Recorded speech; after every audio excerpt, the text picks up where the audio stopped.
zombie Nazis fucking with my day now. All right, you and I are kind of on the same page. So my number 6 is El Super Beasto. Okay. Yeah. So you're number 6. I was number 7 for El Super Beasto. Now, I gotta be 100% candid with you on this one. I was super stoned when I watched this, and it was the first time I watched it because I didn't even know it existed. As I said, that's the right mindset. And it was, and I'm so happy I got really stoned. I'm talking edibles, a couple joint, and I just went ham, and I'm like, I'm gonna watch this movie. Yeah. As soon as it started, the black and white, and it's like introduced. Oh yeah, the 1930s Walt Disney feeling opening. Mr. Rob Zombie feels it would be a little unkind to present this picture without just a word of friendly warning. We are about to unfold the story of El Super Beasto, a man of action. It is one of the strangest tales ever told. It may shock you. It might even horrify you. Well, we warned you. I'm staying. I loved it. I had a big smile on my face. I'm like, this is going to be epic. Yes, I completely agree with you. When I first randomly stumbled upon this movie, I was like, what the am I watching? It is like watching a Ralph Bakshi movie with like erotic, like it's like Ralph Bakshi meets like Rob Zombie, heavily perverted, violent madness with a dash of the Ripping Friends. Well, and which brings me to my main point on this. I really want them to readapt this movie and turn it into a TV show. Like, it's a great story. You got the superhero aspect with Beasto and his sister. Let's just go into the story because this is the one I feel like nobody knows what this is. That's true. This is the story of El Super Beasto. Famous El like mariachi, whatever. The masked hero. Yeah, the luchador-esque kind of hero takes place in this haunted environment where it's like supernatural. There's people all over the place and stuff like that. And it is about him trying to save a broad so he can have sex with her. Yeah, it's about pussy. That's the movie. And what is so wonderful about it is it's 70 minutes long. It gets in, it gets out. It's a musical. Like, it has musical elements to it, which are fucking hilarious. And a lot of his regulars, like everybody fucking shows up in this movie. I mean, everybody, all the way to the point. Family, basically Otis with a tail and Captain Spaulding, quite literally, it shows up. And then like even Michael Myers shows up. Yes. He gets rammed by his car. That's so funny. You have Tom Papa in the role. Do you know anything about Tom Papa? He's like a comedian. I don't actually. Yeah, I watched a bit of his stand-up and I was like, oh, okay, you know, not for me, but they're friends and everything like that. So I'm like, that's fine. Sherry Moon is in it. Rosie Dawson or whatever plays the Vanessa Black character. And then Paul Giamatti as Dr. Sane, which is like, what? I love how they brought Dr. Sane back because in House of a Thousand Corpses, it's all about Dr. Sane, I right? love Dr. And Sane. then they made that an actual character. Yeah, they turned him into a joke. Yeah, exactly. Yeah, I love that connection. Yeah, it's awesome. really cartoony and really silly. That's right, bitch. Yeah, we'll see who's wedgie boy now, Hotshot,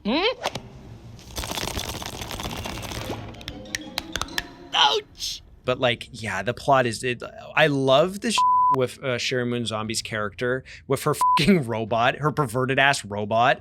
Oh my God. Like it takes it to a whole nother level. They're like, they're dating, I assume. And like, he's just like, let's go. And then like everything. And he's like, turns into a car and like, it's like a joystick and it's like it's basically 69 Yeah, they're position. in 69 position and he's just like, and literally. He's like motorboating her butt the whole time. And while she's like on his joystick. And it's like, what am I watching? And it's so perverted. It's hilarious. And then like the Scooby-Doo-esque theme. I love the music to her because the music is just like this, like explaining everything that's happening. Like the scene where like she goes to like take on the zombie Nazis and everything, and then like Hitler's there, and she's like, "Can I get an opening song and everything?" And it's just like, The X is for extra bonus. Well, even El Super Beasto has They have theme songs.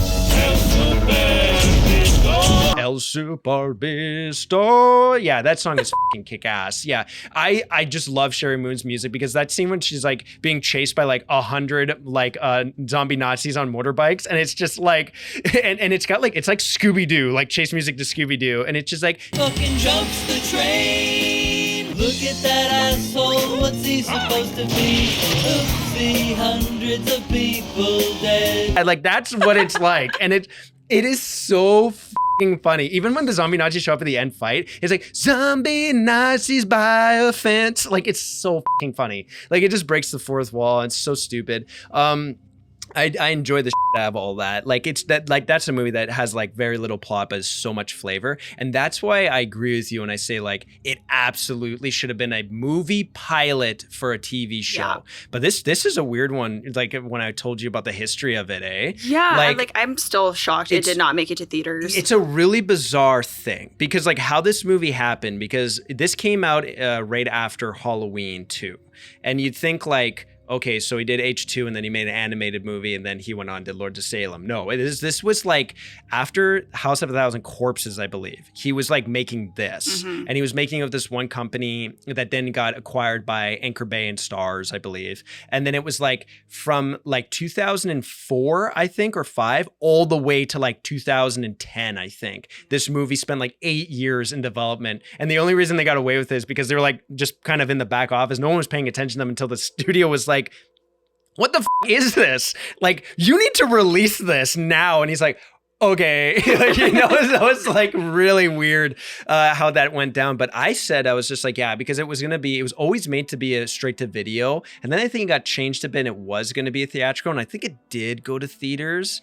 I think it did, but very limited. I might be wrong on it though, because Anchor Bay is more so just like home video. But I want to say it may have got, maybe because it was an $8 million movie, they were like, let's put this in theaters, try and get some money back. Because when did this movie come out? Like it was like 2010 or something. 2010. Yeah. Okay. So like, what was that? Like 13 years ago? Yeah. Like, so 13 years ago when you're thinking about it, if you saw a movie like this in theaters, it's disgusting in certain parts. Yeah, and it's like, you know, it's a lot for some people. And for me though, it was just like, it was like a memory from a childhood. You're watching The Ripping Friends and all those Super great Mega TV Babies. shows. Yeah, and the gross out 90s. Exactly. Even at the end when all the rats are coming out of that person's ass and it's just like one by one and then all of a sudden just this waterfall and it. Can we talk about that for a second? That scene is so amazing. Let's just, the anatomy of a scene right here. Okay, the scene. I was only looking at that. I wasn't looking at anything. Yeah, okay, that scene is so funny. It starts off like El Superbeasto goes to confront Dr. Sane and it doesn't work out and he gets like kidnapped. And then it cuts to him and the camera,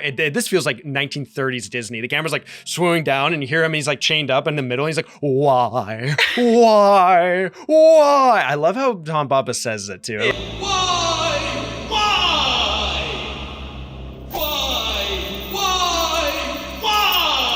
And then he stops, does it again. But then like there's this like random dude who's like chained up who has like huge balls. And he's just like, if that was a rat, well then, there are only 2 things in this world that I'm afraid of.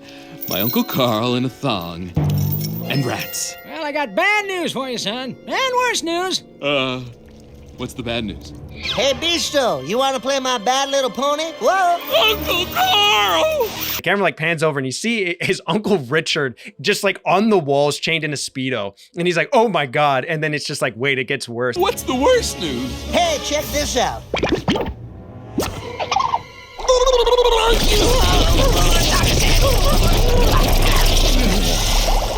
Oh, I'm moist. It is like the funniest fucking thing. I don't think I can show it, which is why I'm trying to explain it, because it is one of the funniest things I've ever seen. Well, and that's what I love about this movie. You can just tell that they had so much fun creating this and like bringing in characters from different movies and like even Sherry Moon having the baby voice for her character. Yeah, it's the same little voice. Yeah, and it was just, I thought they did an excellent job. The movie had more time to be developed than like it's Across the Spider-Verse. Like, you know what I mean? Like, it's crazy.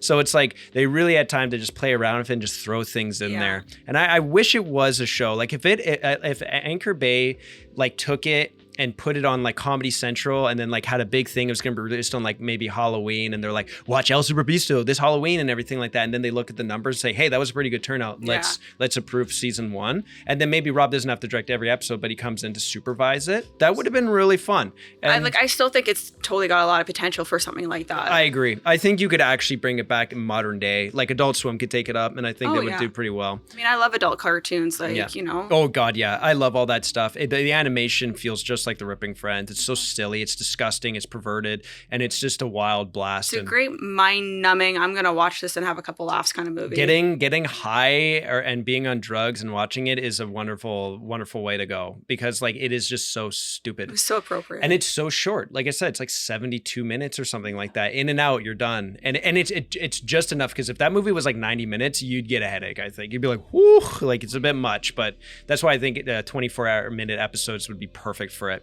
El Supervisto has to go do this while Sherry goes and does this. You know what I mean? Yeah. And that's it. We have an episode with the robot. It could be like the really perverted. You can always Futurama. bring back Dr. Satan, maybe even do like different evil characters, all that fun exactly. stuff. Like Go it can go in so around. many different connections, but I love how they kept it tight. It had a good story. It was funny. It was gross. Like it was fun music. Yeah, it was like everything you kind of want in a late night like show. It's kind of what you would expect an animated comedy Rob Zombie film to be. Yeah. Once again, being true to himself. I loved it. I loved it too. I would totally watch another animated movie from him. It's number 7 on my list, but it's strong, and it's number 6 on yours. It is. It's a good one. I'm there for it.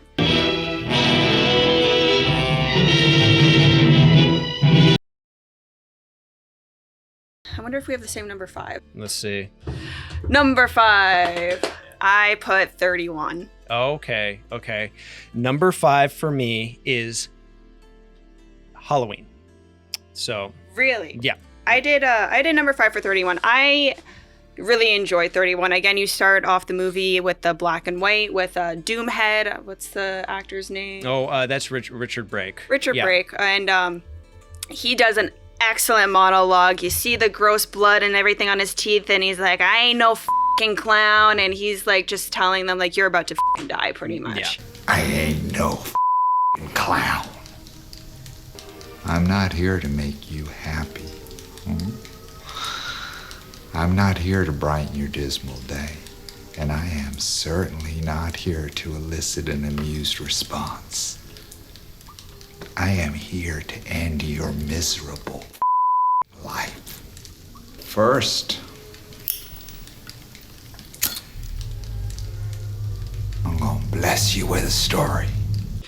And it was an epic opening, and then you go into your typical Rob Zombie, back to his roots of like the drifters and everything like that. These people that are just out there having fun and like the 70s kind of feel in the van, and they're a family. Yeah. And you like kind of get to connect with the characters. And I like that opening. But the whole cult classic aspect of this movie, where you got the rich and the poor, and like, we're gonna watch you die for our own entertainment. Yeah. Kind of like The Purge. Yeah.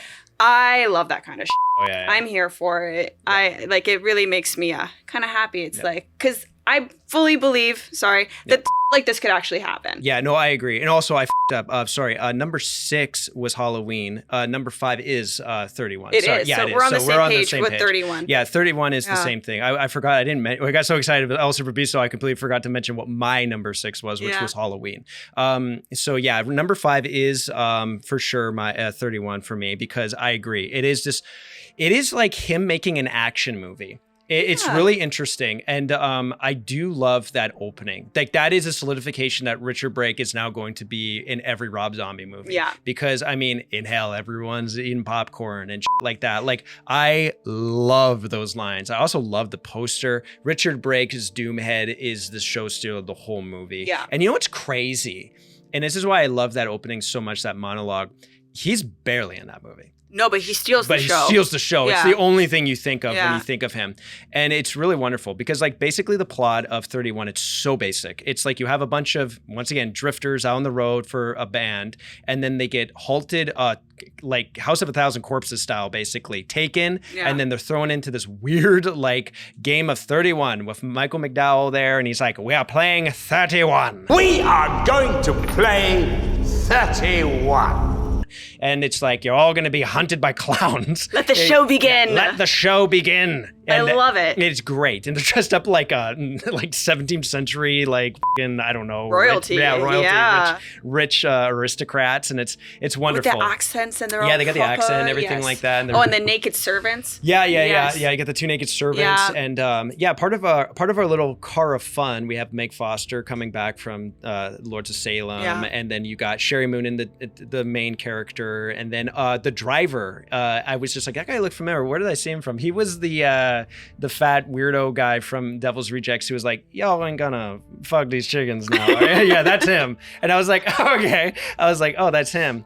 Yeah, and then of course you have Philip Jeff Daniels, I think is. I think it's Jeff Philip Daniels. Like, because Jeff Daniels is another person entirely. It's a lot of first names in one. Yeah, I know. He's got too many names. Sorry, Phil. You got to change that. I love you, but damn. But yeah, so basically he's like the plug-in Rob Zombie character. I think he's always just the embodiment of Rob Zombie. You know what I mean? Definitely in Lords of Salem. But yeah, with 31, and what I like is like you spend time with them on the road, and they are likable. They're a lot of fun. Even the beginning credits after the monologue. Dude. Yeah. Oh yeah. It feels like you're on the road trip with them. You get that real 70s feel. Oh, no thanks. How am I supposed to work with this inferior goddamn equipment? Is that what the ladies are calling it now? Trust me, my dual is working fine. That was one thing I mentioned in my notes. I was like, I'm so happy Rob Zombie's doing credits again because like I love his credits for House of a Thousand Corpses and The Devil's Rejects, but then he doesn't have opening credits for Halloween or anything like that. And then Lords of Salem wouldn't work for an opening credits because of the style of it. But then you get 31, it's like, ooh, he's doing opening credits again. These are so wonderful because he's really good at like montaging those things, and he's the one that makes them anyway. So like I really enjoy that, and I think that this movie once again, it just like he does a good job at like really making you care when all these characters kind of start dying. Like there's like a lot of time spent on that one guy who dies from Sickhead, the Pablo's dwarf Nazi clown. That's such a great moment. I love that where he's like going around saying crazy Nazi shit, and then he's just like closing gates, and you see him like going down the aisle, and I'm like, what a wonderful subversion to cast like a person who has dwarf. He did an excellent job in his role. Like he understood the assignment. They're all great. Yeah. I actually like everything going on. I mean, like, but then you have a tour de force with Doomhead, but like, yeah, there's that one African American actor who he dies. He's dying from the fight he had with Sickhead, and it's like they spend time on it. It's very sad. Jesus Christ. You know, he's like the Jamaican dude's there, and he's like, he was my brother, you know, which he reminds me of like the Jamaican dude from Day of the Dead, just kind of like the same kind of feel. It almost feels like reference to that. But yeah, you have that, and then you have like Meg Foster kind of taking on almost like a protective role. Where's Charlie? She went down the hall to see what she could find. You let her go out on her own. Like I was gonna stop her. You idiot. Oh, yeah, the mother of the group. Yeah. And I love that. And then like, you know, Philip Daniels, whatever. That guy. I'm trying here. He gets like all f***ed up from the Chainsaw ones. Yeah. Which, by the way, one of those Chainsaw brothers was actually the dude from The Devil's Rejects, the one who gets like his face skinned off and everything like that and put on the girl. That's him. He's in a bunch of stuff. He's also like the fucked up, like perverted shithead insane asylum guy in Halloween as well, the one that like is with Danny Trejo. Yeah, so he's a regular as well. But yeah, he shows up. I love those Chainsaw guys, but I love the Hillbilly Brothers. I love the scene that builds before it where they're like, sit down and eat, and you're like, is this poison? What's wrong with this food? And you find out that it was all made from their friend, and it's like, ooh, psychological. And that was one thing I wanted to mention is like Rob Zombie goes really hard with the deaths, like the mind games of it, where it's like you like even with Sickhead, the little Nazi man, he's like going around playing games with them. The Chainsaw guys are playing them, like, because it is a show, it's a game. Like, exactly. It's the whole aspect of the movie, right? It's a mind. Yeah, and you don't know what will happen if they win because no one's ever won before. So it's like it's really good, and they're just putting wagers on it and everything. But like I do love that scene, and once again, it just like has that kind of a little bit of a surreal feel to it. They go in that set area, and it's like, oh my god, this is so weird. And then like they go into that like festival clown tent, and then there's the girl chained to the bed, and the guy, you know, you have Philip Jeff Daniels or whatever, and he's just like, This is a trap. This is a trap. I hate all of you, you know? And then it's like, what do we do? This is not a good idea. Please, I know a way out. And it's like, yeah, what would you do? It feels like a trap. Well, but you never know in those kind of situations, which is what I love about this movie, because like, even though, you know, you're pretty much guaranteed to die. Do you save yourself? Do you save your friends? What are you going to do? Are you going to be selfless or selfish in the act of it? It was the same thing I told you about when I watched that episode of The X-Files. Of the kid on the train tracks, that like wild one where it's like I feel like I would run to the train tracks, but if that train was close I would stop. It's like there's something about it where just you would stop even though you we're gonna feel fucking horrible about your fight or flight kicks in. It's like, do I save myself or do I save this person? And in that scene, like, I agree with the guy. Don't fucking let her go. She might be the next killer. You don't know. No. So it's like, instead for focusing all your attention on it, let's first examine the surroundings and be safe with that. And then they would have found out they were in a fucking cage, you know? So yeah, I love that. I think the deaths that happened to those two brothers is like fucking wild. Like the one lands on his chainsaw and just gets sawed in half. Just like the push it. It's like, come oh on. My God, you know, and I was watching, I was like, these are just wonderful deaths. Like they're so brutal. They are. That's kind of like Rob Zombie fans. It's a little weird because like, it's like critics go like, Rob Zombie fans only go to watch the violence in his movies. And I'm like, I don't think so. But if that is a reason why you are a Rob Zombie fan, you're getting fed. Like you are getting fed with this movie because it is more violent than I think anything he has made. Maybe only second to the excessive brutality of Halloween 2. You know, so like, because it's like, you just see scenes of how they're getting fucking killed and you're like, this is fucking crazy. Yeah. Like how Meg Foster dies from Doomhead is fucking savage. Guts her just like straight up and then kisses her. And I'm like, that's some mental shit going on. Once again, those mind games that they're playing. Well, and that's what I love about Doomhead at the beginning. Well, not the beginning, but beginning of his ending scene when he comes in to kind of save the day for these rich folks and kill the last few people. And he's hyping himself up. He's punching himself in the face and he's telling himself in the mirror, you are in control. Yeah. I'm not crazy, I'm in control. I'm not crazy, I'm in control. I'm not far.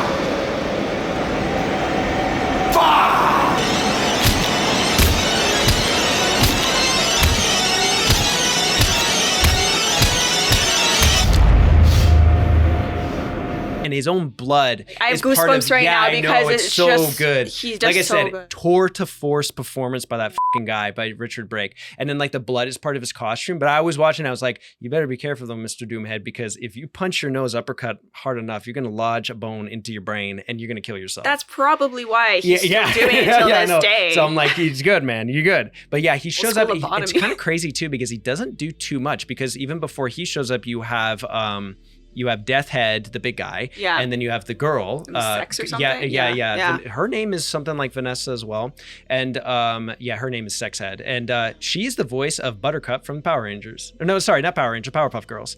Is that fucking crazy? But if you listen, you're like, it is. See you later, Popeye. I'm gonna go get me some spinach. You know, she kind of looks like her too. Yeah, no, she's got that personality. She's also in Devil's Rejects. She's a regular, pops up too, but she's like very famous for voice talent. She's also like the kind of like announcer voice in Doom Eternal, the video game, and it's her just voice like, kind of remind me of Dolly Parton, to be honest with you. And she has like movie, like a Dolly Parton kind of a feel to it. I like her though. I love that scene where she's attacking the guy, Jeff Phillip Daniels, and it's like the lights are all blue and it's going around, and you know, and she's like playing with him, and he's like, oh, like leave me alone, my leg is, you know, I got chainsawed. I'm an easy target. Yeah, he's like, I'm dying here, you know, and I love all that stuff, and I do like when Sherry Moon Zombie's character goes on the like fight deep end where she is like taking them by hostage, being like, let them fucking go, I'll kill all of you, you know what I mean? And then you have Death Head freaking out. He's like, no. I love how he's dressed. He's like in a toupee and a diaper. Like, what the is that? Yeah, but well, that's just it. Like the costumes of these people that are about to kill you. Like you kind of want to laugh. Like if a Nazi Hitler came up to me, like that was a midget. It's like, do I laugh or do I scream? Like, and that's the thing I love about it is like once again playing those mind games, because it's like you're gonna laugh, but then also that shame of being killed by a giant man in a diaper and a toupee. I mean, it's a lot to take in. Yeah. Like, ooh, God. It's like, what a way to go. Someone died. I love too how they're like, Death Head will save us, and then he doesn't. They're like, shit, we have to call Doomhead. I do love that though, and that's the one thing that I love too is like going back to his preparation scene. It's like the call Doomhead, and it's the first time with any of these killers we actually do see him getting ready. His preparation kind of really makes you show that like for sure he's the villain of the movie. Well, and to backtrack to the hillbilly. The Hillbilly Brothers. The one of them, he's like about to die, and he's like, I don't want to be here. Like I didn't want to do this. It's like you kind of almost want to know those like stories for all these characters. And that's the one thing I'll mention is like if there's ever going to be a a sequel to a Rob Zombie movie, this is it. Yeah. I would love for this to be just like The Purge. You know how like The Purge was a home invasion film, but the idea was so interesting? Let's do that. Let's get The Purge anarchy in the form of 31. Well, and that's why I love these kind of movies. And don't explain too much about it, but show a bit more. Show a few more characters and then lead up as your conclusion to the game of 31. Because it really only can be just 30 minutes. Like, you don't need it to be a full hour. Well, if you were to do a remake of this, I would want to see it from the perspective of the killers. Yeah. You know, the hired hands. Richard Brake's character the entire time. Right? I would love to see it from that point of view. I love that. I love that. I love it. Like, as disgusting as it is, I do like when they first see him and he's like having sex with that lady and how just like cartoonish it is. He's like, ah! You know, and then I love the end of it. He gets the phone call and he's like, I wasn't going to work today, so it's going to be double than what it was last year. Yeah. And he's like preparing and everything like that. And she's like, what do I do? And he's like, just like so vulgar. And he's like, you can either stay and stick your fucking fingers in your wet pussy and finish stuff off, or get the fuck out, you know, like, and it's just like, and I'm just watching, I'm like, I love you. Like, I was like, I love this man. He is just from that first monologue to that, and it's like you have that monologue with him. Yeah. That's amazing, talking about like, I think he's talking about like just death and killing and like what it means to survive. Well, I'm pretty sure that the guy was a priest, right? Yeah, that's the Munsters man. Yeah, and then he goes off on his preacher kind of like monologue and about God and everything. Did you pick that up a little bit too? And how like I'm pretty sure that his daughter and wife are those dead bodies that they find in that like Nazi shrine. Yeah. With I was like, oh, that just makes it even worse. Yeah. Like, you know, and I was like, oh, that's so miserable. But yeah, I really do enjoy this movie. I think it's very entertaining. And the last thing I'm going to mention with it 100% is that the ending of this movie, like, and I mean the very ending where it's like they're in the puppet area and then he doesn't kill her just in time. And it's like, what do? We just like, the game is over. We're moving on and you just go away. And he's like all pissed off, kicks the door open, walks out. Yeah. And then you have her walking down that road by herself. And this is Sherry Moon Zombie. And you see the van driving up with Dream On playing in the background, and that it goes from being like in the reality of the movie to then in the fantasy of what we're watching. It's like it's playing over everything. Yeah.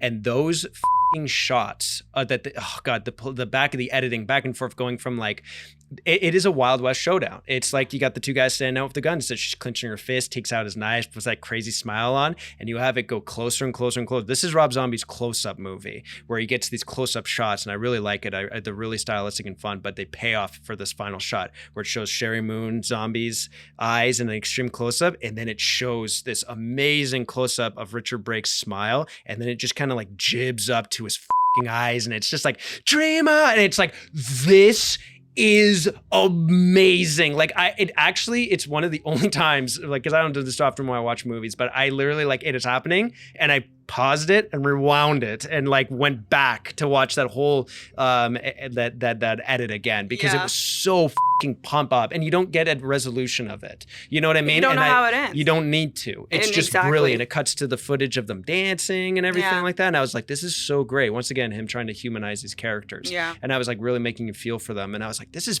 fucking excellent. But that is that could be that it's Devil's Rejects and that are as strong as endings, I think. Yeah. Like when it comes to last stuff, it really reminded me of Devil's Rejects. I was like, that is such a strong ending because it just pumps you up. It's like, damn. Well, the whole build up of the movie, like it was perfect. Yeah, I agree. There's no other way to put it. It's a really entertaining, fun movie. Like I said, it's like him making an action movie, but it's really fun. It's really thrilling. It's really this is like intense. A go-to for me for like spooky season of like movies that I want to watch again. Like I do love every 31. year I watch this movie. Yeah, I mean, I bought it I bought it the first time. This movie's only made for $1 million, and it's crazy because it feels like it, but it's executed better than like $100 million movies. Absolutely. So guys, 31, high recommendation. Definitely. Number 5 for the both of us. So Chanelle, welcome back to another episode of You. What is your number 4? Thank you. Well, this is when you're going to pretty much tell me to off. And this is when I, in my ratings, I really started to kind of have trouble because these next few films, they all kind of hit in the same spot. So when I was placing them, I was They're kind of all in the same category a little bit. Exactly, right? Mm-hmm. So when I was doing my ratings, I was just like, okay, this is one like I really am going to like, this is what I liked. Oh, I think I know what's coming. I know what it is, and you're going to be... Do you want to guess? Yeah. Okay. House of a Thousand Corpses. No. What? you. Lords of Salem. Oh my God. My number 4. Holy shit balls. I'm like embarrassed to say it's number 4, but it's my number 4. Number 1. So, okay. Interesting. But I will say, when it came to my top 3, I was in the same boat. Yeah, as soon as I hit the top 4, I'm like, I was having a lot of trouble with it. And my number 4 is House of a Thousand Corpses, which was, when I said that there were some revelations, that was a revelation. Because I used to be number 1 always. Yeah. But I don't feel that. I don't feel anymore that he's chasing that movie. But we'll get to that. I chose Lords of Salem for number 4. Okay. So let's go in. Let's cross-examine this and see why you're wrong. Okay. All right. Don't get me wrong. Obviously, I'm super interested. I do love the movie. I think Sherry Moon gives an excellent performance. Best performance to date by Sherry Moon. Absolutely. Yeah. It's a little different than his other movies as far as like the gruesomeness of them all. It's going for The Shining as well. Very slow movie. It was a slow burn. That's probably why I put it at number 4. I think, I'm a bit more of a hype up kind of person. Yeah. Well, especially if you're coming off the heels of 31. Well, exactly. You know what I mean? I this was the 3rd movie I watched in my watchings of all these recently. Yeah. And I love the movie, like I said, but because it was so slow, I feel like that's where it kind of went further down on the ratings for me. But I love the witches. I love the Salem aspect of it. The atmosphere of that movie is like, I'd actually say it's masterclass. Yeah. Like it builds atmosphere to a T. It's so brilliant. Even like the pop-ups of the witches kind of haunting Sherry and everything like that throughout the beginning of the movie. Meg Foster just like kind of popping up and naked in the corner and stuff like that. Exactly. Like I love those little like candid moments there. Like it really added to the mood of the movie. Yes. Which was great. Yeah. Even her job doing the radio and the banter between her and her buddies. Yeah. Count. Royalty in the house. He is a count. Count? How come you look at me like a beautiful Fräulein? Yeah, that's a big schnitzel. Can you explain the philosophy behind your music? Ken Foray showing up as big whatever, and then you have Jeff Phillip Daniels. Jesus Christ. Yeah. Well, and like there's also like almost like a little bit of a love connection. There's absolutely a love story going on there. This movie has a lot to offer, and it goes and it flows beautifully. Yeah. The storyline is awesome. Like it is overall a very good movie from Rob Zombie, but just wasn't your favorite. It wasn't my favorite. That's totally fair, because like Rob Zombie said when he was making this movie, he was like, it's like if Ken Russell directed The Shining. Yeah. And The Shining is a slow burn, but The Shining is also one of the most atmospheric, fucking masterful movies ever made. And what I love so much about The Lords of Salem is that even though like the first time you watch it, and when it's over, you're kind of like, what? Like, what the was that? Oh my! There's actually, I didn't know this until recently, but there is a novelization of the original script, which is like way more in depth. So if you're somebody that watched Lords of Salem and feel like you didn't understand it, go read the book. It explains everything like way more in detail. But talking about the movie, and one thing that I think is a huge standout for the movie, absolutely, besides like the atmosphere and everything like that, is those fucking witches. Amazing scene when they're all like chanting and ripping their clothes off, and it's like, whoa, my God. Well, and it's powerful. Freeze frame on the goat with the Lords of Salem. I was like, what a perfect little opening. And as a woman too, you think this would have rated higher for me because it's kind of got like that witch girl power vibe behind it and everything. Well, it's that kind of thing where those witches use that amazing 20-second loop track of the Lords of Salem music that's used to actually hypnotize and control the women to come and be part of them and like worship with them. And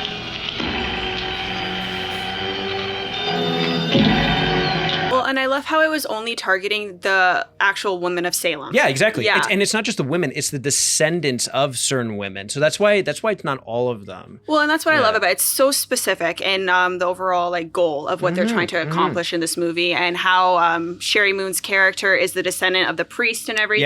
Yeah. Like I said, it's a great story. Thawhorn or whatever. Hawthorne. Who was originally supposed to be played by Richard Lynch, who was the principal in Halloween. I love the way he says has that line in Halloween where he's like, what the hell is going on here? What the hell is going on here? Richard Lynch, if you don't know who he is, famously was caught in a fire. He was doing LSD and then lit himself on fire.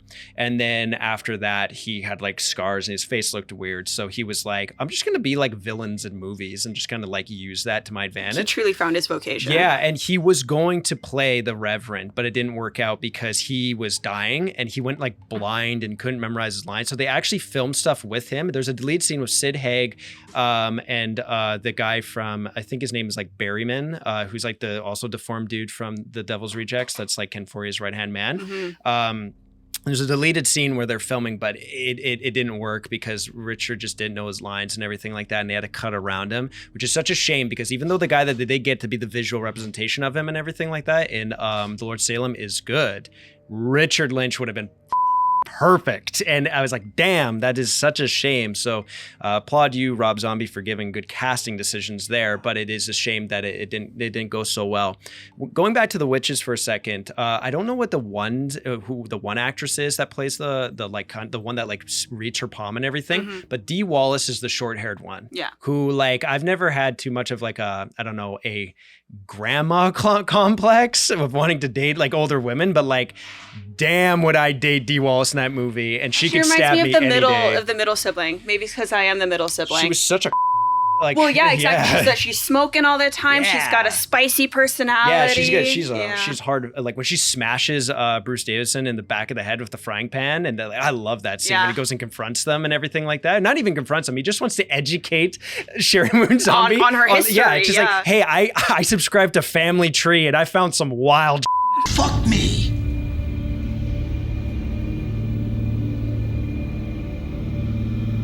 Oh man. You know, and then they're just like, not on our watch. And she's just like, he's like laughing and she's like, what's so funny? She's like, I think you want to come in and mind our young Susie. I think you've come here to get inside my dear little Heidi's head. Get inside her head and fuck her brain. Have you come here to stick your nosy cock inside her head and fuck her brain, Mr. Matthias? I think I should go. What the hell is going on here? And he's like, what the f***'s going on? And then he gets a frying pan to the head and you're like, ooh, goddamn. You know, it's like, Jesus Christ. Yeah, well, that's when the fun really starts to begin in that movie. Well, And the reason why I said I was just like scout like walked so that Sherry Moon could run and with visual from Halloween 2 to this movie, but also in the same way as like this is a movie about a descent. You have Sherry Moon, she's like a recovering drug addict. Yeah. She has the love in her life and everything. And it's like the moment she gets that fucking album, everything goes to shit because it has been established that Meg Foster's witch has made it so that the Reverend's bloodline will give birth to Satan, and the time has come. And it's just like she has no idea how to deal with these like I don't know, reoccurring visions and everything like that. She's losing her mind. She's going to churches and just fantasizing or like having hallucinations about like the priest making her like suck his dick, which I think like Rob Zombie, I was like, you know, if this was the 1940s, that would be shocking. But I was just like, this is just like silly, you know what I mean? And when it came to that scene, I didn't even think for a second, oh, this is a dream sequence. Like I was like, yeah, that seems appropriate. Like, if Sherry Moon was a little boy, that would really be real. Yikes! Spotlight. Oh, too soon. Yeah. But Alex, we are Catholic. Yeah. No. Oh yeah. Not by choice. We just have the education of Catholics. Practicing.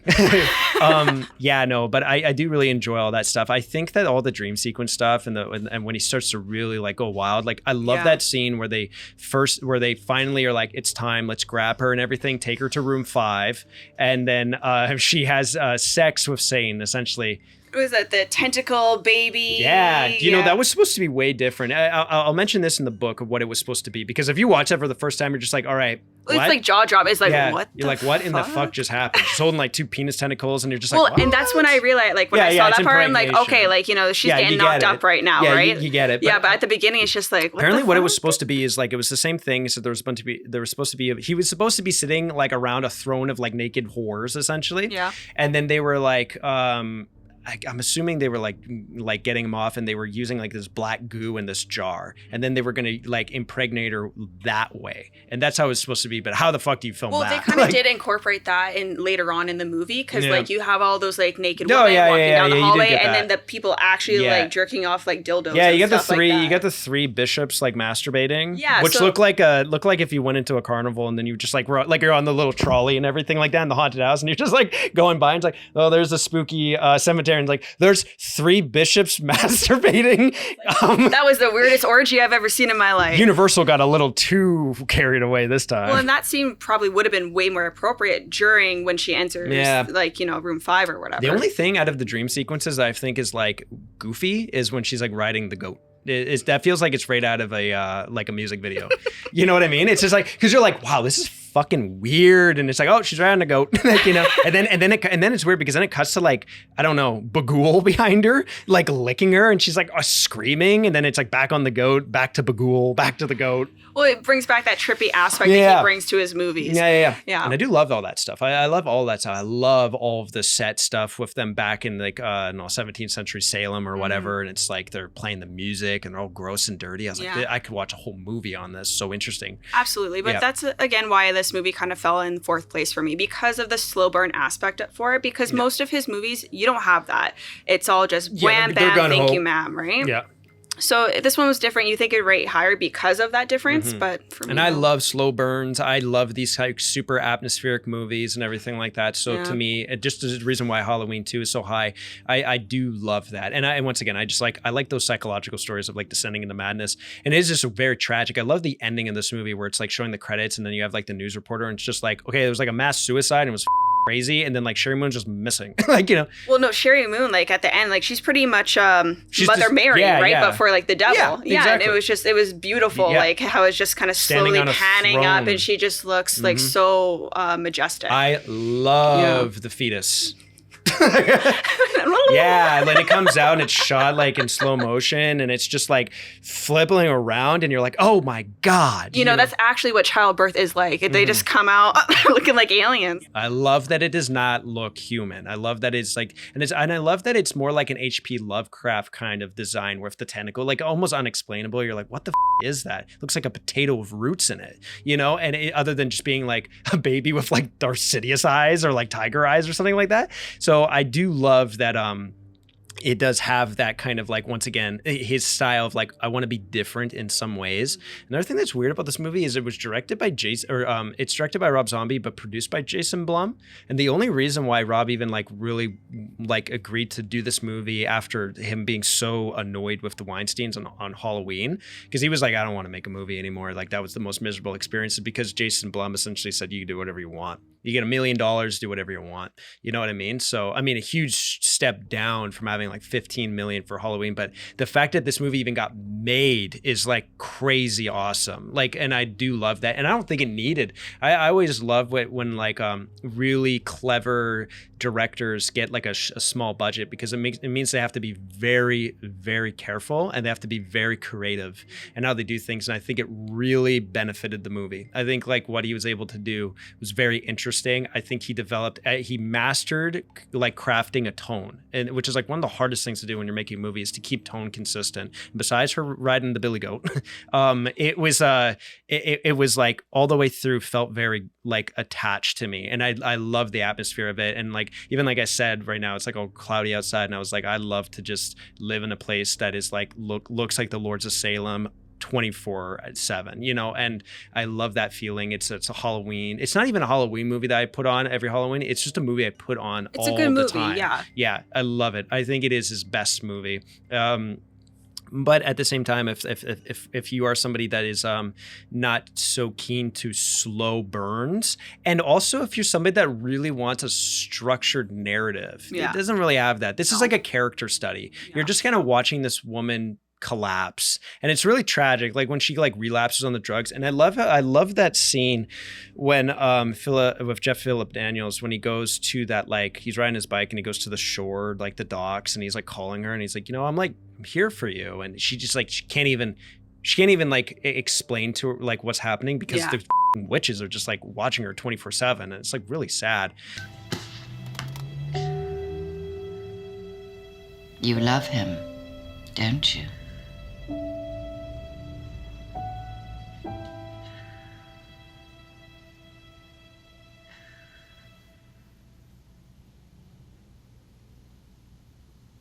What the hell is going on here? But the music is excellent in this movie. It's done by Rob Zombie and John Five, who was part of his band, but then went off to play, I think, with like Molly Cristo or some fucking famous ass band. Oh no, Alice Cooper, I think. Oh, wow. Something crazy. Like John Five is a super talented like musician. So him and Rob worked on the they worked on the score together, and they just crafted like an excellent score. Like I think like I said, it was like the Lords of Salem's like little theme and everything like that is just uncomfortable and really great, but I could listen to it on repeat for like 10 hours. And then like somebody makes a 10-hour like YouTube track of that, I would be for it. And then I would love that playing in my house on Halloween when the kids are coming up. It's just yeah, exactly. Yeah, or that's just like, that wakes me up. That's my alarm clock. It's like, oh my God. Just waking up in a trance. I like marionettes dancing around that look like the witches with their like bone things. Yeah. And it's just like, damn. I wonder if we can actually make one of those instruments. Probably. We just have to go find a carcass on the road. Shouldn't be too hard. It should be really easy, actually. Get some dental floss, bones, some chicken wings. Let's just start a cult And type an old thing. lady. I could be a Wiccan. You take a gun out, play. Come on. Yeah, no. Lords of Salem. Excellent movie. Excellent movie. Excellent movie. Number 1 for me, number 4 for you. Guide us to your top 3s. On to the top 3s.